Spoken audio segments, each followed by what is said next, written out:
hello, Courier Nation. Welcome to the Deliver on Your Business podcast, where you are the boss. Each week, we talk about how to make the most of your business as an independent contractor, as a courier delivering for gig economy apps like Grubhub, Doordash, Postmates, Uber Eats, and so many others.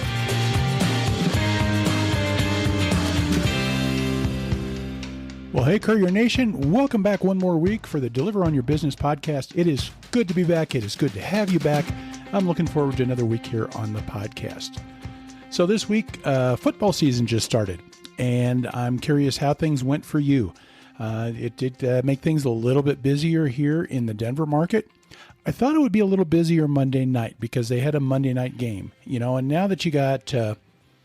I think more people having to watch the game from home. They can't go to the games. Most of the places, you don't have any crowd at all. And so they can't go to the games, and they can't go to the bars and restaurants as much because everybody's kind of at limited capacity if they're open at all. So they're watching from home. And so I did find that Sunday was really good.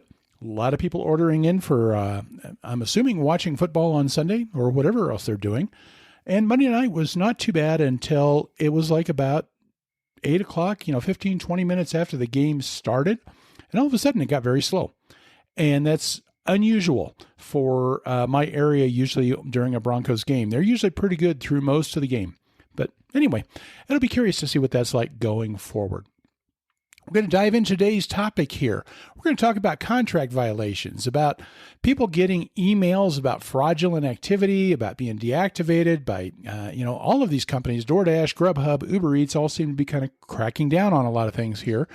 What's going on with all this? What is up with all this activation talk lately, especially if you are in the Facebook groups or Reddit or any of those places that all of a sudden you just see a whole lot of people that get these, posts that, hey, I just got deactivated. And it's just been, it seems like it goes in waves, and we're in the middle of another one of these waves. And there's a few things that are just a little different than times in the past. So what's going on here? What's happening? We'll get into a little bit of why that's happening. We'll talk about, are they crossing the line when they're doing this? We can talk about what you can do to avoid being deactivated, and maybe talk a little bit about what you can do when you're deactivated. And there's a couple things I can offer some advice, and there's some things that I'm wondering what you could do. But we'll get into that. So why is this happening? Honestly, I don't know. I'm not real sure what's going on, but I do have a theory. I do have an idea. Here's the thing is it's, you look back to when most of the country had shut down and about the only thing you could do was order food in, and the delivery companies were all just popping. They were blowing up with business left and right, and they had to hire a lot of people. They had to bring in a lot of contractors to get these deliveries done. And they had to add just a crazy number of people. And I talk about what I see on the Facebook pages and things like that. And all of a sudden, you've got all these people that are totally unfamiliar with what it was like before the pandemic. And they freak out when they see that Grubhub offered less than $9. It's kind of like, guys, you should have been around when it was $3, okay? So you got all these new people. And I don't know if you can tell it, but I can certainly tell it. Delivery's starting to slow down. Things are starting to slow down with all of these delivery companies. And all of a sudden, it's not as crazy a demand as there used to be. Things are still good, I think, compared to what they used to be, but it's not quite like what it was. And I don't know how much that's, that things are opening up a little bit more. People are starting to do a little bit more. They're starting to get out more. Some of the restaurants have opened up, at least here in Denver they have. And they still have a lot of very, very limited seating, but I'm seeing people getting out now like they were not before. I'm seeing traffic like I never saw before, at least since the pandemic started. And so people are getting out. But here's the other thing. I'm wondering, how much is it just that people are running out of money? You had a lot of people that are on unemployment, and yet we're still got all these orders going. Well, why? Part of it is because they're getting this extra $600 a week in unemployment that the federal government was giving as part of the CARES Act. Well, when that money ran out at the end of July, there's not been a replacement for that. And I'm not sure there ever will be a replacement there. And so all of a sudden people don't have as much money to spend on delivery. And I think what happens is all of a sudden you've got too many drivers. You've got a lot more couriers out there than what you've got orders available. And having that extra glut of carriers, I think especially on Doordash and Grubhub, where everything is kind of scheduled and all that stuff, or it relies on logging in, that can just be a problem. And so that's kind of the long roundabout way to get to my theory that I kind of wonder if it's just a matter of them trying to thin the herd. And God only knows whatever reason they decide that it makes more sense to thin the herd by deactivating people than finding some other manner and just saying to some people, hey, we've got too many drivers right now, and we're just, randomly picking people to stop doing the deliveries. And maybe it's because they don't want to face the backlash if they do something like that. And they don't want to face the backlash that comes when people are fed up because the market's saturated with drivers or something like that. So they got to thin the herd some way or another, and they decide to do this. If they're doing it, I think it's stupid. And the reason I say it's stupid is winter's coming. Who knows what's going to happen with the pandemic, but winter's coming and things get busier. And if all of a sudden you got a lot of people that are never eligible to come back and drive again, to me, that was kind of stupid. You kind of burn some bridges when you do the deactivation thing. And so I don't know how much that's part of it. How much of it is that there's just a crackdown on behavior? Because here's the deal is delivery companies just continue to struggle with getting their orders fulfilled. It's still an issue. It's still a challenge getting it all taken care of. And now that you got things slowing down, I think the other thing that's happening is you got a little bit more multi-apping going on. People taking deliveries from more than one place. And a lot of them are not doing it very well. They don't give a crap whether or not taking a delivery from Grubhub is going to really slow down that Uber Eats delivery. They'll get the food there when they want to get it there. And food is getting to the customers late, and they're cracking down. Now, are they cracking down on multi-apping? Maybe. And I'm going to tell you this as an avid multi-apper, maybe they need to. I know that goes against what a lot of people think, but like I said, when I see all the really, really late deliveries because of the way some people do it, they probably need to. So here's another question is, are these companies crossing the line by doing all these deactivations? Are they going overboard? Are they doing something wrong? And I think it's a number of things. And some of it is just, I think there's some of what's happened has been a matter of just some gross incompetence. Doordash. Some of it is them trying to control us more. And some of it is, I think there's a legitimate need for them to do what they're doing.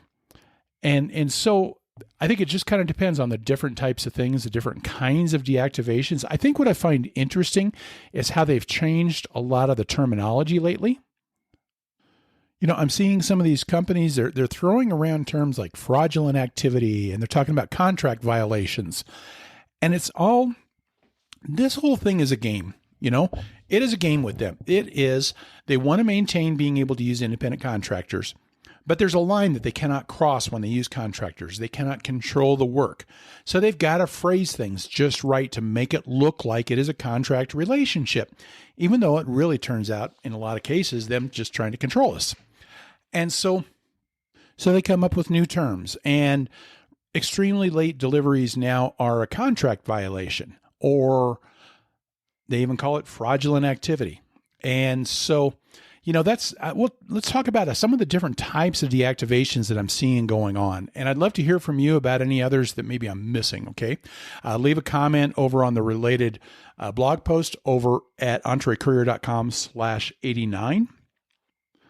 So the first type of deactivation that I saw a glut of lately was, I think it was just related to Doordash incompetence and some of these mass deactivations. And Doordash has got issues.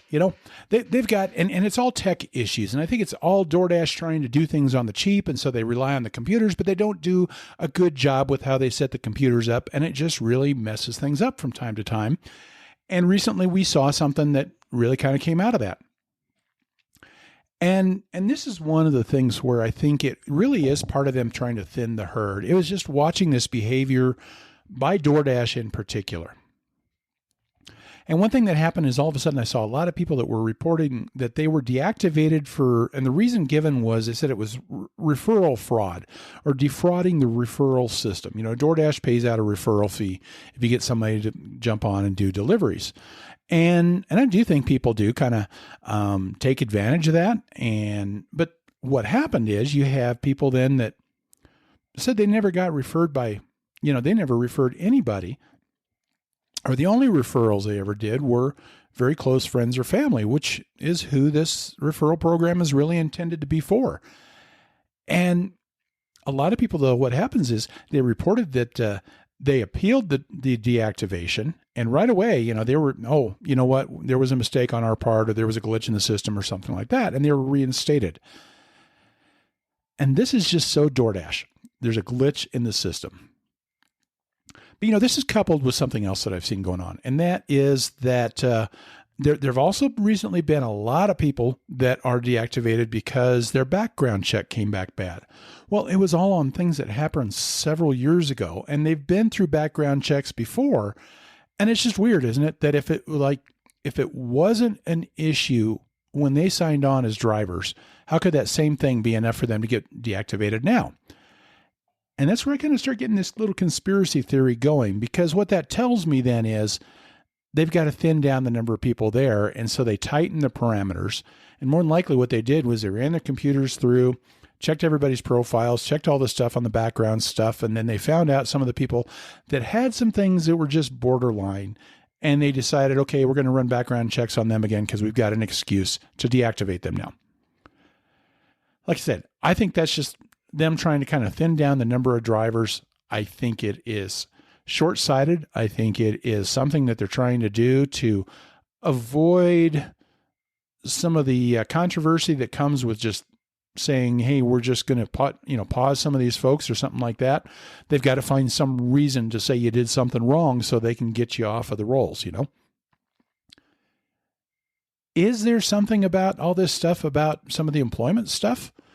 Are they trying to kind of thin the herd so that if they have to go to employees, I don't know, that all of that stuff is so weird. To me, there's enough stuff about what they're doing that doesn't make sense. But like I said, DoorDash does crap on the cheap. It's part of the anatomy of being in the gig economy, really. You try and do things with as little labor costs as possible. You let the computers do as much as possible. The problem is DoorDash sucks when it comes to their computers. Door crash Fridays, okay? Look at the fact that I've got the same on-time rating. I've had the same exact on-time rating for at least 6 months now. It has not budged once. That's supposed to change with every delivery. It goes up or down based on your last 100. It is impossible for it to be exactly the same. Okay, let's say the odds are astronomical for it to be exactly the same over that much time. And it's just one of those things with the computers. You had people that were being deactivated for a little while because of their completion rating, even though their completion rating was never wrong. It was a glitch in the system. About a year ago, and I'll put a link in the show notes, there was another wave of deactivations. It was another glitch, but that time it involved people saying they had multiple accounts. When it turned out, guess what? They didn't. DoorDash, computers, screw up. It's just part of the anatomy, right? It's kind of interesting, though, that when I wrote that article, it was in August of last year. I mean, it was kind of around the same time of year, and that makes me wonder, did they just do like an annual purge? I don't know. It's weird. Here's another thing that kind of pops up to me. This is the thing, I mentioned this earlier, the change in language. Back in about May or so, all of a sudden people started noticing there was another category that popped up in the driver rating section. That all of a sudden there was a little thing that popped up that it was like, it was tracking the number of reports of orders never arrived based on customer reports. Okay. You know what? I think if people are not delivering, I get that. If it's a matter of customers reporting that the food never arrived, the driver shouldn't be blamed for that or shouldn't lose their ability to deliver for that. If it's a matter that you're doing these contact deliveries and DoorDash is stupid enough to rely on GPS placement and get the addresses wrong and stuff like that, But anyway, I'm getting off on a rabbit chase here, and I don't want to do that. I do that too often anyway. But lately they've changed the wording of it. Now that top section is called contract violations, based on the last 100 delivery opportunities. Contract violations. You go from orders never arrived to contract violations. There's a huge change in the tone in that, isn't there? And there's a huge change in the implications. And basically what it is going from, okay, the order didn't arrive. And there could be a lot of things involved with that. There could be a lot of mistakes. That's kind of implicit in that language. Then they say contract violations. It is squarely on your shoulders. That is very accusatory. And that's the problem I've got with some of the ways that they're wording this is they're taking almost like a hostile stance with drivers over this stuff. And usually it's stuff that's their problem, but they're putting it on your shoulders. Like I said, though, a lot of this language, it centers around this whole concept of using an independent contractor versus an employee. Because, see, if Doordash is controlling your work and you don't follow up with the way they want you to do things and they let you go, they can get in a lot of trouble because they're not allowed to control your work. But if they phrase it as a contract violation, even if it's not a contract violation, but if they phrase it as a contract violation, you've got to do the work now to try and prove that they were wrong. And so they kind of figure, okay, that protects them legally. And so I don't know, I think part of why they changed it to this now, though, is that they can also add more issues to it because they are starting to crack down on extremely late deliveries. And some of those extremely late deliveries are showing up in that contract violations category. So they can add that to your contract violations. And for them, it's a paper trail to protect their ass if somebody comes back and says they were wrongfully terminated or whatever. Of course, they're relying on the idea that Doordash data could be relied on. And we already know that their statistics get screwed up all the time. And so, and sometimes that enters into people being deactivated. But anyway, it's a sham. The other thing that I'm seeing is late deliveries are now being called fraudulent activity by some. I posted in the blog post at entrecourier.com/89. I posted a couple of letters that people got or emails that they received, both of them accusing them of fraud in relationship to late deliveries. And so,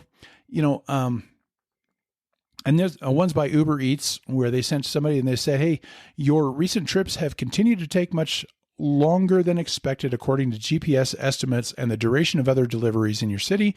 Delayed deliveries may indicate fraudulent activity.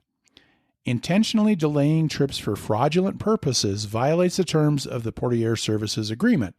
If we detect fraudulent activity on your Uber Eats delivery account, it may be deactivated. In the meantime, your profile is still active and you can continue to use the app. Interesting that they call it fraudulent activity, that being late now is fraudulent. How do you put those two together? It violates. Here's the problem with it. Fraudulent activity violates the contract. And what they're doing is they're calling something that really isn't fraudulent. Well, maybe it is. I'll get into that in a second. You call something that really isn't fraudulent, to call that fraudulent just so that you can say it violates the contract, again, it's not right. I think it is an area where they're crossing the line. But, here's one that Grubhub sent out and they said, now it's interesting. Grubhub does it two different ways. I have seen them do this with the actual account, and I've seen them do this in relationship to being able to schedule blocks. And I don't know how they choose which is which, but here's one that somebody got and they said, your account with Grubhub has been paused. We noticed activity on your account that is often linked to drivers engaging in fraud, including intentionally delaying the delivery of Grubhub orders that you have accepted. We have paused your account to investigate this issue. Please respond to this email if you have any relevant information or you would like to dispute this claim. This time they were paused. But here's the deal. What is the deal with fraud? How can you call this fraud? Now, I will say that maybe Uber Eats can make a case here. And the reason that I say that with Uber Eats and not with Grubhub is that on Uber Eats delivery, the actual time and actual distance can still factor into how much you're paid. If something happens that, the wait at the restaurant is longer, if something happens that you get delayed and everything like that, they do pay more. And I've seen that, a number of times where something happened where the delivery was running later, or it took longer to get the food and stuff like that. And the Uber Eats portion of the pay was higher than what they anticipated that it would be. And so because of that, I absolutely believe that fraud is possible and that fraud happens. I can tell you, I am sure, just because, I've watched too many drivers over the 2.5 years I've been doing this, that somebody figures that out. Somebody says, oh, hey, I can get paid a little bit more if I just kind of slow it down. Now, in my opinion, that's the stupidest thing you could do, because what you get paid extra doesn't justify the extra time or the mileage expense that you do when you do that. So it's idiotic to do that. It doesn't stop some people from doing that, though. And so, yeah, if you're taking longer so that you can get paid more, that is fraudulent. And so I think in that situation, Uber Eats could say, yes, it could happen. Grubhub, though, that's a different story. You don't get any more when it takes longer. You don't get any kind of gain. There's nothing that you can get from Grubhub in return for taking longer or getting there later. The only potential gain really is if you take another delivery on another platform that's going wherever. And because of that, you're really, really late on your Grubhub delivery as a result. And I do think that they're trying to crack down on that happening. But the problem is that's not expressly prohibited in the contract. So they can't say that it's about multi-apping. So what do they have to do? They have to call it fraud. They have to call it something that is in the contract, whether it is that or not. Grubhub knows that they can't prohibit multi-apping either. And there's a bit of a stretch for them to call it fraud. Now, here's the question. Is this about, I just mentioned working multiple apps, and is it really more about them cracking down on multi-apping, and is it something they can legally do with independent contractors? I don't know. There's a thin line here. I'm not sure I would go so far to say that they're doing it to target people that are multi-apping. My guess is that they're doing it because of the problems caused by some people that multi-app. Because the bottom line is, you got some people that they'll take a delivery from Grubhub and they'll take a delivery from Doordash, and they don't give a crap that they're 10 miles apart from each other in opposite directions. They just think, oh, I'll make more money doing this. And people get their orders really late, and it is a problem. And when people do that, that's an issue. Well, it is a violation of your contract when you do that. Because here's the thing. I mean, I'm so huge. You already know this if you listen to me. I'm huge about this whole thing about your rights as an independent contractor, right? But the thing is, I also make a strong point, and I've said this several times. When you accept a delivery, you make a commitment. When you accept a delivery, you make an agreement, and that agreement is to get to the food to the customer as quickly as you can get it to them, as quickly as you can reasonably get it to them, and in the best condition that you can reasonably get that to them. And if you take a delivery from another platform that sends you way out of the way, you have violated your agreement. And so in that sense, I think it is appropriate to crack down and to say, no, you can't get there late like that. But they can't legally say you cannot multi-app. And that's where it is. It's kind of this fuzzy math that they got to do, But here's a problem that I've got with this whole issue when it comes to Grubhub. And I pick on Grubhub because they are absolutely the worst at this, and that's because of their dispatching. Grubhub will send you to a restaurant long before the food is ready.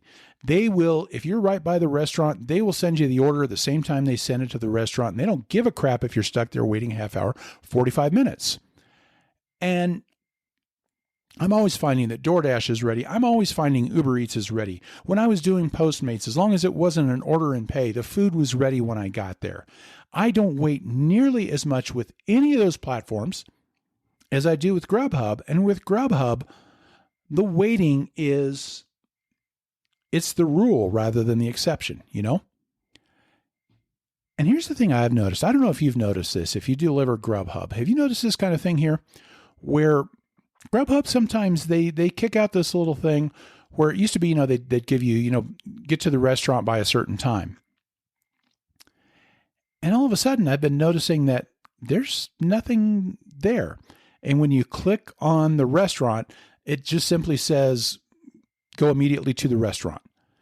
Well, here's the thing that I've noticed is every time I get that, every time since I started paying attention to this, every freaking time that I get that particular message that says, go there right away, it shows up when the delivery has been sent to me at the same time that the customer placed the order.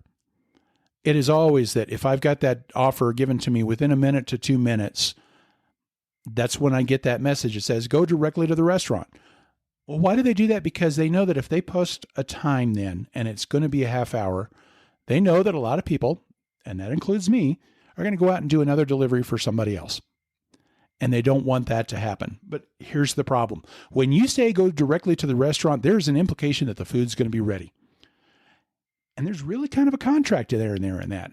There is a contract implied that if you take this order and now you see this thing says go immediately to the restaurant, that's implying that that food's going to be ready. And so if I get there and the food is not ready, Grubhub is the one that is in violation of the contract here. And in fact, I would say that in that situation, Grubhub is the one that is committing fraud. Grubhub is the one committing fraud because they are fraudulently dispatching me with this idea that, hey, the food's going to be ready. They give that implication, and they're lying to me about that food being ready. So, the crazy thing is that when Grubhub's doing this, the issue with fraud is not on the driver. The issue with fraud is on Grubhub. Want to know how I really feel about that? So anyway, those are some of the different types of deactivations that are going on, some of the issues with them.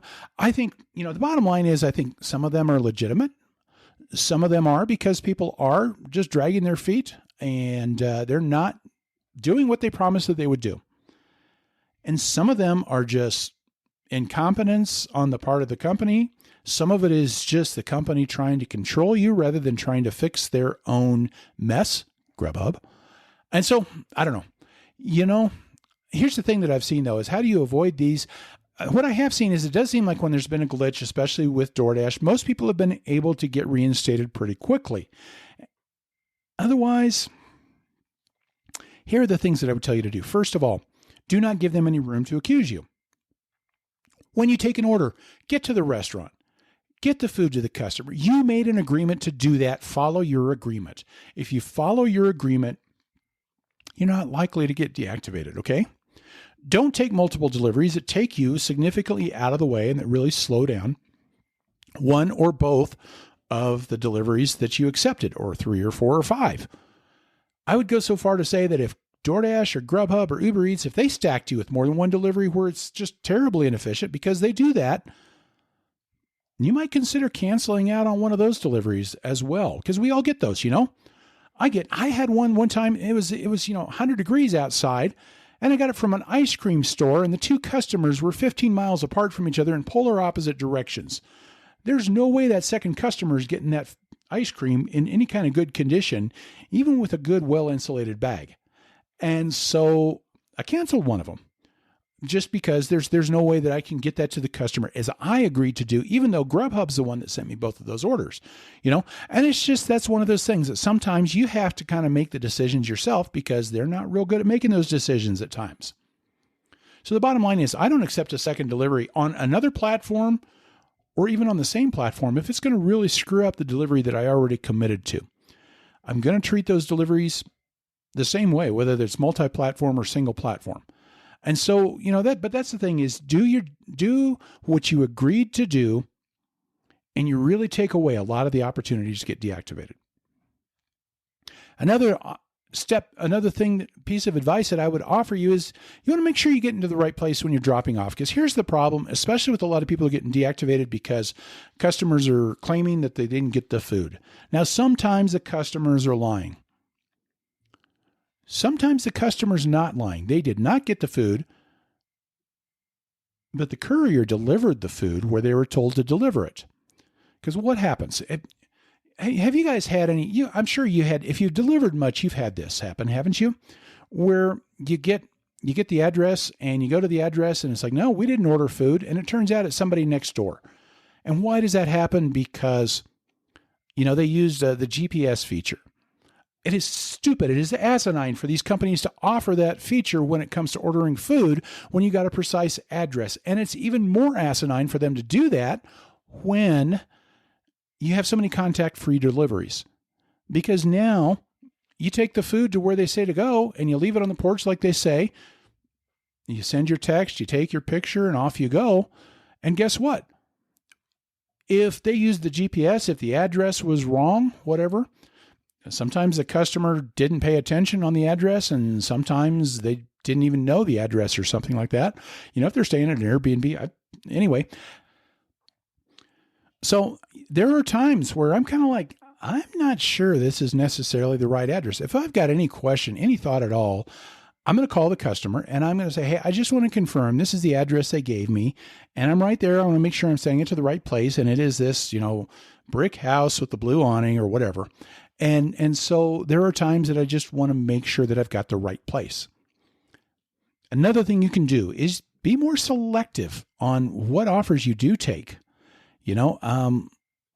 My experience is that deliveries that seem to get you in trouble are the ones that they pay lower, and they pay lower because there's no tip. And usually, and here's the thing, sometimes when somebody doesn't tip, they just can't. Sometimes when somebody doesn't leave a tip, it's because they plan to tip in cash. Where I'm talking about is tipping through the app. And too often, they don't give a damn whether or not it's going to impact you, whatever they do. And it could be that they're trying to get you free food. It could be that you're going to get somebody. It seems like the people that don't tip or they tip very little are also the ones that are going to be more likely to be hypercritical. They're going to complain. And to me, I just find that a very low paying offer is a red flag for something that could be trouble. And that's why I think you really want to think twice about taking all of those really low paying offers. That's one reason why. I think there's a lot of reasons why. Another thing you can do, communicate and document. Is the restaurant slow? Communicate. Is the traffic in the way? Communicate. Did you get a double order from the company and you got to drop the other one off first?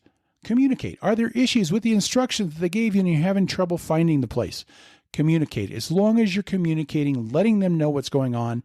And what I really recommend you do is if and when you do, it's not with a phone call, it's with a text. Because when you send a text, you've got a record of it. And I've had times, one time I got to the customer's place. There's no entry code. There's nothing. I try calling. The phone number took me to some office in Atlanta. And I got this voicemail, and it was the main phone number for some place in Atlanta. I'm in Denver. And so I sent them a text. I knew that they're not going to get that text. The number's bad. That number, if I'm calling that number and it's taking me to a Atlanta business office, there is no way that text is getting to the customer. I know that, but I'm still sending them a text. And here's why. Because I can't get through to the customer. And I just say, hey, look, I tried calling your number. It took me to ABC Company in Atlanta. I cannot get through to you. I don't know where to go. This is where I'm going to have to leave the food. And even though the customer's not going to see it, what I have done there is I've created kind of a digital paper trail. Okay. I've created something that if there is an issue with that, then I'm covered. Okay. And that's why I say, if you communicate, do it by text, even if you don't think it's going to get through to them, because you still have a record on your end that you sent that text. If you're on Uber Eats and you use the messenger, take screenshots of whatever you send them there. Document what's happening. Now, the beautiful thing, one thing that, DoorDash did do one thing right. And that is if you're stuck waiting now at the restaurant, they ask you why. And so you can actually click on the different reasons, what's going on. Having trouble getting getting the attention of the people there? Is the food not ready? Have they not started the food? What are the different reasons that you're still waiting? And so you can do that, and it kind of creates a little bit of a paper trail. So if things are running late, you've got a way to kind of cover yourself. Document, document, document. And here's the other thing that I would tell you is have a backup plan. Never, ever, ever rely on just one company, ever. Here's the deal. Even if you prefer to deliver for only one, you're just more comfortable that way. That's the only way you really want to work, is just doing one delivery company. Get signed up, get on board with somebody else, because if anything happens, you've got a backup.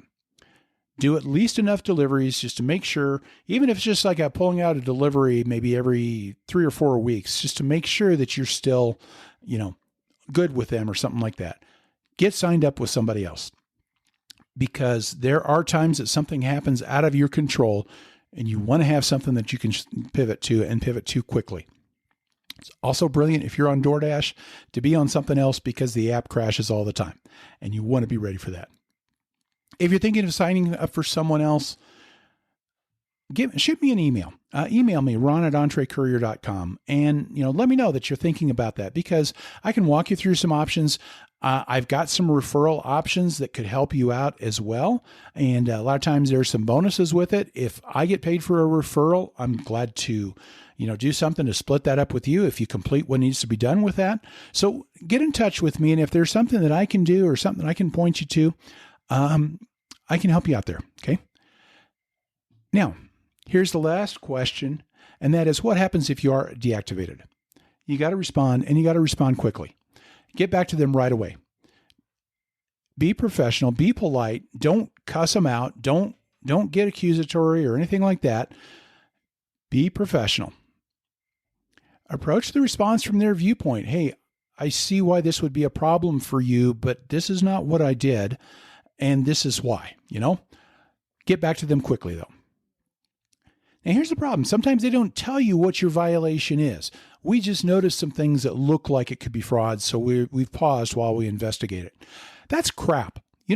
That is crap when they do that, because they tell you, hey, you did something wrong, but we're not going to tell you what you did wrong, so you can't answer to that.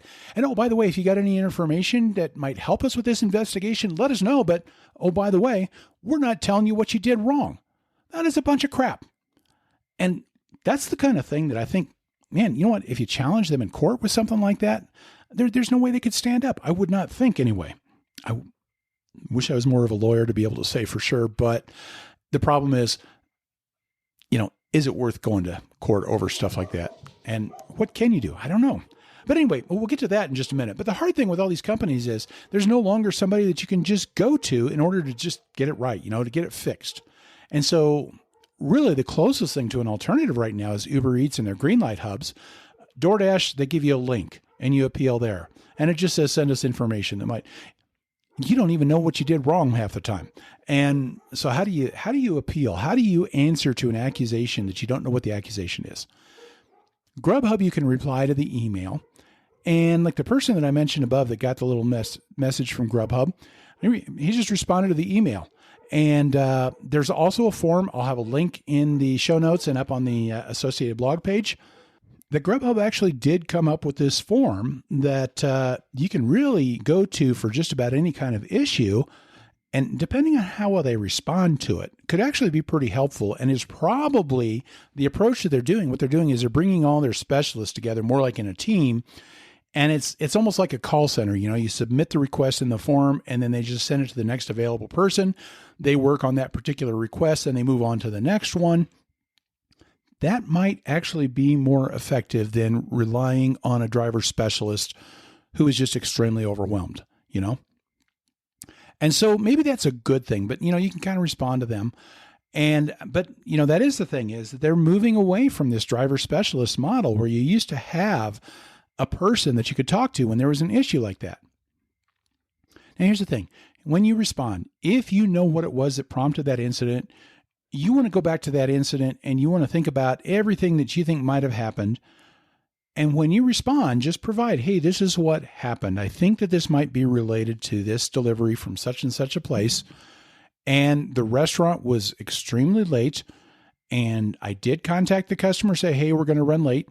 Here's a screenshot of that text that I sent them with the timestamp on it and everything like that.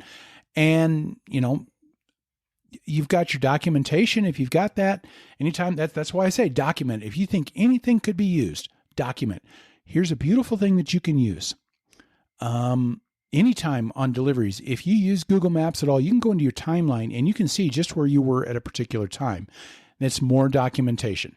So if you got stuff that shows that you did not commit fraud or whatever they accuse you of, then provide whatever documentation that is, but provide it in a professional manner. And it's like this, the guy that got the Grubhub pause there, he responded and he basically said, hey, I'm disputing this because I just know that, and I apologize for the dogs. I've got a little sign on my wall that says, ring the doorbell and let me sing you the song of my people, signed the dog.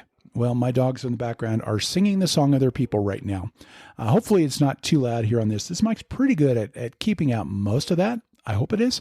But anyway, his response was, hey, I'm disputing this because I just know that I would never intentionally make an order late.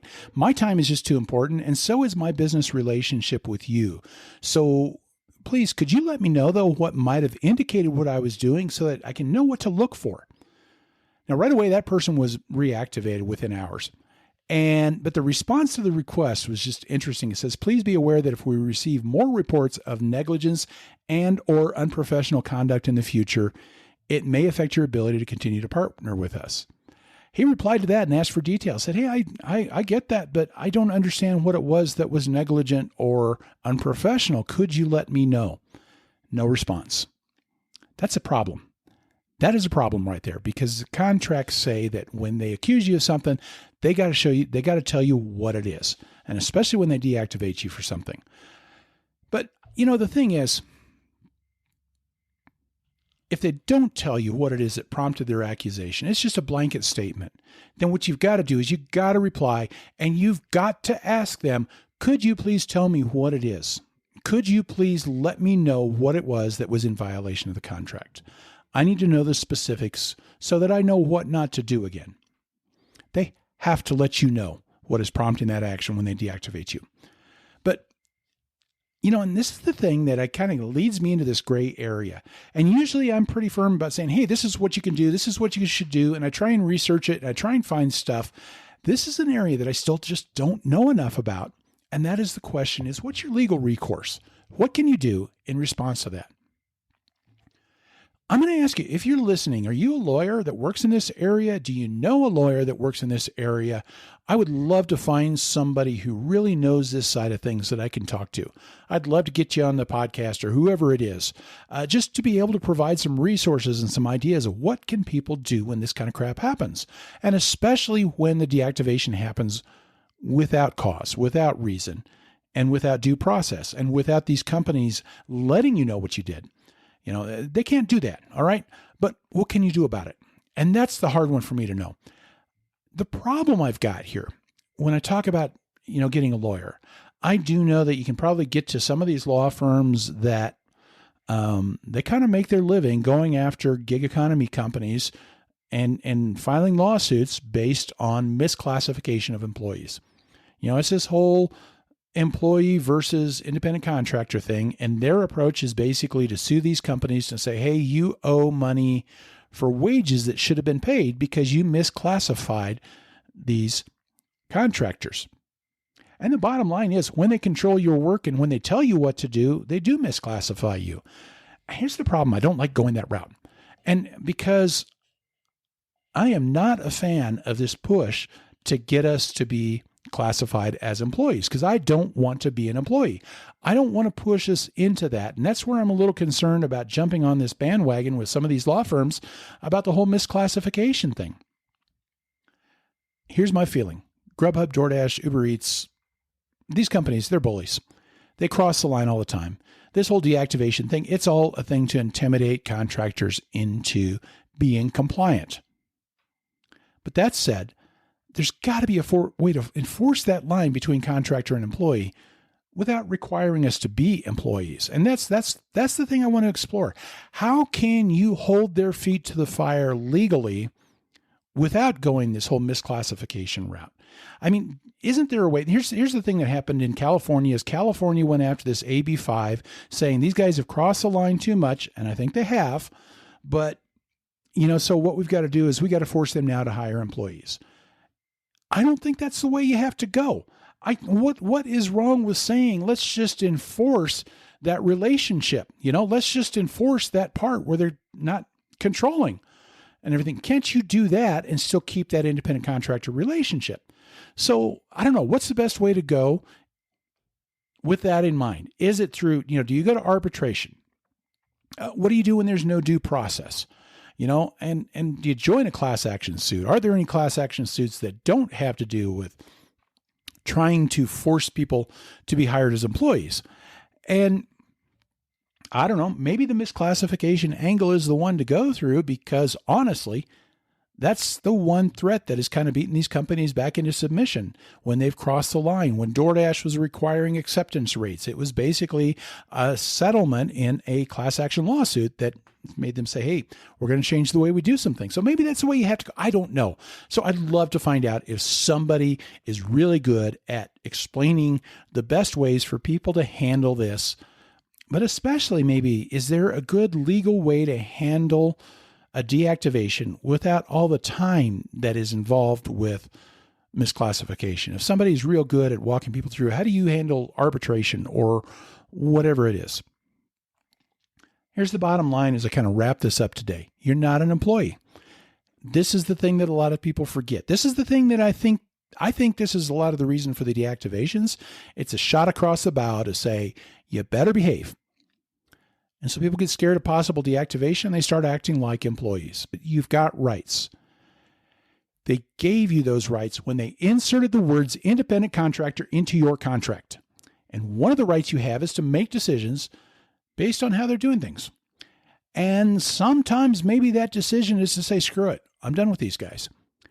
And, here's one thing that I've been doing with Grubhub lately is this whole thing about how they want you at the restaurant right away. And they're going to start threatening people because they don't go to the restaurant right away, but you get there and the food's not ready for a half hour. You know what? My minimum price for Grubhub has gone up. I do not take, I don't take a Grubhub order hardly ever anymore, it seems like, unless it's going to pay really, really well, because there's too much of a possibility I'm going to be stuck waiting. And so I've got to compensate for that time. I've got to get paid enough to compensate for that wait time. And ultimately, it just means I'm less likely to deliver for Grubhub. There's alternatives. You get to make choices. You can move to other platforms like I talked about. Courier Nation, make your own business decisions and do not let these companies bully you into their decisions. And that's the thing, folks. That's the thing. This is what I'm all about, is helping you understand you're not an employee. So you make your decisions, you take control, and don't get so freaked out about other people that are getting deactivated. If you do what you agree to do, and you just kind of, mind your P's and Q's, document, all that stuff, more often than not, you're going to be fine. And if a company is shady enough to deactivate you when you did everything right, maybe it's time to move on to somebody else anyway. I don't know. But folks, here's the thing that I really encourage you to do is just take control, run your business, be the boss.